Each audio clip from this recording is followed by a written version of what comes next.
12:30 en punto. Y bien, ahora vamos a hacer un análisis político muy interesante con respecto a lo que viene ocurriendo ya hace buen tiempo, pero que se viene acentuando más en cada actividad oficial que preside evidentemente la mandataria Dina Boluarte. Ayer habíamos justamente cubierto los hechos en Iquitos, donde enfrentamientos entre miles de ciudadanos y la policía pues han dejado hasta el momento 4 heridos. ¿Esto por qué motivo? Por rechazo justamente al gobierno. Y estamos ya en compañía con nuestro invitado Iván Arenas, analista político, porque esto nos deja mucho que desear. Ya cada vez la población, digamos, teme quizás en algún momento ser intervenido o detenido, de tratarse de demostrar obviamente que ellos rechazan por completo el gobierno de la presidenta. Exactamente, Sofía, muchas gracias. La desaprobación no solamente está en las encuestas, sino además en las calles. Las encuestas reflejan básicamente lo que sucede en las calles. Y en las calles hay un masivo rechazo, no solamente a Dina, sino a casi, te diría yo, el 80 o 90% de la clase política en este país. Una clase política que de alguna otra manera no cumple, en satisfacer algunas necesidades y demandas de la ciudadanía, como por ejemplo atender el tema de la grave inseguridad ciudadana por la que atraviesa el país, ¿no? Entonces hay un rechazo, eso es un rechazo que, mira, es un rechazo que probablemente va a durar hasta el próximo año, que es básicamente las elecciones, ¿no? Entonces hay una furia contenida y esta furia contenida mañana más tarde va a desembocar de alguna otra manera en las elecciones y en quien la gente de alguna otra manera vea que esa furia contenida los representa políticamente. Por supuesto, ¿no? Y en realidad lo hemos visto ayer en Iquitos, hace unos días también en En Arequipa, Arequipa, donde se exactamente. firmaban unos títulos, o sea, a dónde va la presidenta. Sin embargo, hay una actitud, no sé si soberbia, pero que ella intenta como que ocultar y decir que todo está bien, hasta incluso son propias opiniones de ella que ha tenido en el extranjero, pero obviamente la reacción del pueblo dice todo lo contrario, ¿no? Pareciera que la economía, la política y la sociedad van absolutamente distintos, en tres caminos distintos, paralelos. La economía, digamos, los fundamentos macroeconómicos de este país todavía se sostienen. Tienes a un sol que de alguna otra manera tiene como evidentemente a un presidente como Julio Velarde, que es básicamente el tótem de todo esto. Pero tienes un sol que es muy poderoso, tienes un sol que de alguna otra manera ya se utiliza como moneda de cambio en Bolivia, donde la economía está absolutamente paupérrima. Pero además tienes crecimiento económico, el Perú viene creciendo, de alguna otra manera el Perú viene, los fundamentos económicos están sólidos, pero la política está en su mínima expresión. Entonces tienes una política que está en su mínima expresión y tienes a una economía que de alguna otra manera está por lo menos yendo mejor que otros años. Tienes a un boom de los minerales que tienes ahí probablemente la posibilidad de seguir haciendo caja. Entonces, no está tan mal, evidentemente, como podría decirse, ¿no? Yo creo que a Dina le cuentan mal el escenario, es decir, le cuentan lo que sucede en la economía, en la gran economía, en la macroeconomía, pero no en la economía familiar o en la política o en todo caso en el día a día, que es el terreno más social, donde la gente sufre de asaltos, sufre de extorsiones, digamos, no cualquier gente, es decir, no es el empresario, gran empresario como antes, sino ahora es el bodeguero, el mototaxista, la señora que sale o el señor que sale a trabajar con su taxi. Entonces, la gente siente de alguna otra manera y por eso su rechazo, ¿no? Por supuesto, pero más el rechazo ha incrementado, yo diría, luego de que se diera a conocer a inicios de julio este incremento de sueldo tan injustificable que no amerita por ninguno de los lados, por donde uno lo pueda analizar. 35.000 soles apuntaba fuera de allá también de una tarjeta Platinum sin límite de gasto en alimentos y ropa, frente a un sueldo mínimo de 1.134 soles y gente que incluso de repente puede ganar inferior. Sí, en efecto, nadie se opone a que una persona gane menos, evidentemente, pero yo creo que la señora en este momento no debía ganar tanto, ¿no? En todo caso, debió ser, no debió apurarse y el próximo presidente era quien ganaba, digamos, ese sueldo, ¿no? Porque el mensaje que se da a la ciudadanía es un mensaje de frivolidad. Exactamente. Yo no creo que la gente, mira, todo esto de alguna otra manera lo vamos a cobrar en las próximas elecciones. La gente no muestra su rechazo en las calles. Uno dice, ¿por qué la gente no sale a protestar a pesar de que ella tiene 1%, 2%, eso está en el margen de error? ¿O por qué la gente no sale a protestar a pesar de todo lo mal que está hecho este gobierno, los 35.000, la corrupción, que el tema de las extorsiones? Yo creo que la gente en este país en los últimos años ya no sale a protestar de manera masiva, pero sí su voto en las elecciones es un voto de protesta, es un voto de rechazo. Y ese voto de protesta es un voto de rechazo, todavía no ha aparecido el candidato político que aglutine todo ese voto de rechazo y lo represente política y electoralmente, ¿no? Y estamos a 10 meses de las elecciones generales, donde seguramente tenemos dos grupos, digamos. Aquellos que están cansados de lo mismo, van a decir que aquellas figuras políticas de algunos partidos que aspiren a ser presidente va a ser más de lo mismo, como dicen algunos, el cáncer y el SIDA, y otros que van a decir, bueno, este es el momento de la revancha, de poder finalmente elegir a alguien en concreto y pueda realmente gobernar como se debe. ¿Cuál crees que sea exactamente el sentir Sí, de la gente? sí, te entiendo por dónde vas. Fíjate, pero al final del día ambos sectores se ponen de acuerdo en una cosa, que este país necesita reorganizarlo. Este país está muy desorganizado. Desorganizado en los gobiernos regionales, en los distritos, en la corrupción, la pequeña corrupción.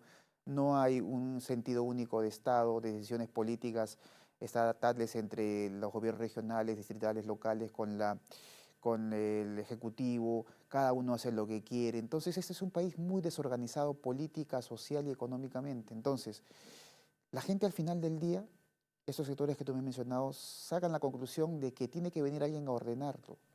Entonces ya ves ahí empresarios que dicen, necesitamos orden, ya ves a la señora que vende molientes, también una gran demanda de orden. Toda la gente al final lo que va a querer es orden en el desorden, alguien que vuelva a reorganizar nuevamente la política, la sociedad. Y es altamente probable que elijan una persona que venga a reordenar las cosas con un sentido o con una mano, digamos, dura y el corazón blando, ¿no? Exactamente. Y obviamente en estos 3 años ya de gobierno que tiene la presidenta Dina Boluarte, más, digamos, resalta sus denuncias, sus investigaciones, que evidentemente sus buenos logros junto a todo su gabinete, el Ejecutivo, ¿no? En sí. Enfrenta 7 denuncias, ¿no? Ya sabemos, por crímenes de lesa humanidad, corrupción por el caso Rolex, ¿no? También justamente abandono a cargo por ausentarse de sus funciones para someterse a una cirugía estética. Entonces, ¿cómo explicar, digamos, esta contradicción? ¿Cómo se sostiene un personaje tan nefasto como Dina Boluarte?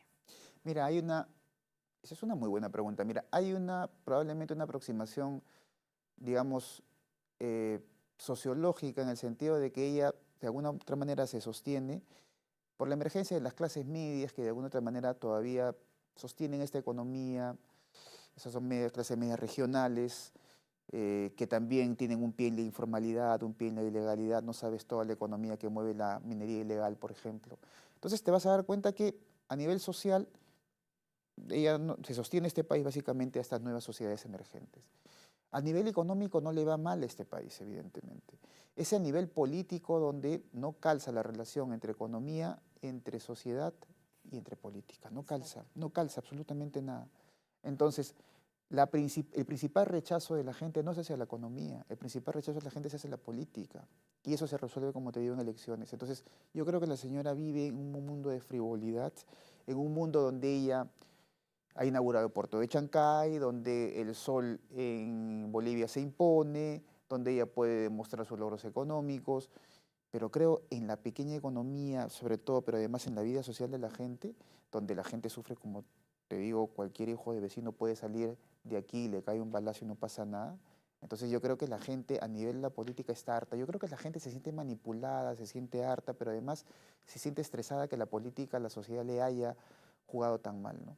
Claro, y además de ello, yo diría que también se sostiene por su gran aliado que es el Congreso de la República. Claro, en términos. Hay que decirlo, que además está muy desaprobado. La percepción, por supuesto, de la población es completamente negativa frente al Congreso. No sé si van por un tema de mi cuota de poder, por oportunismo de por medio, porque tenemos, por ejemplo, a gente APP que tiene prácticamente comprada todo el Ministerio de Salud, ¿no? Y otros ministerios más también como vivienda. En términos, digamos, políticos del poder, evidentemente hay una alianza con las bancadas, algunas de las bancadas hay otras más alianzas que las otras, al tal punto que se les ha dado cuotas de poder, cuotas en los ministerios, pero también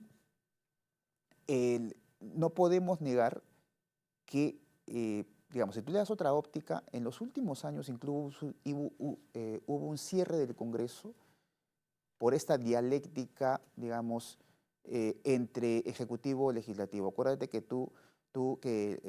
Vizcarra cerró un Congreso porque digamos, en el desorden de la gobernabilidad, los grandes culpables eran entre el Ejecutivo y el Congreso que no se ponían de acuerdo.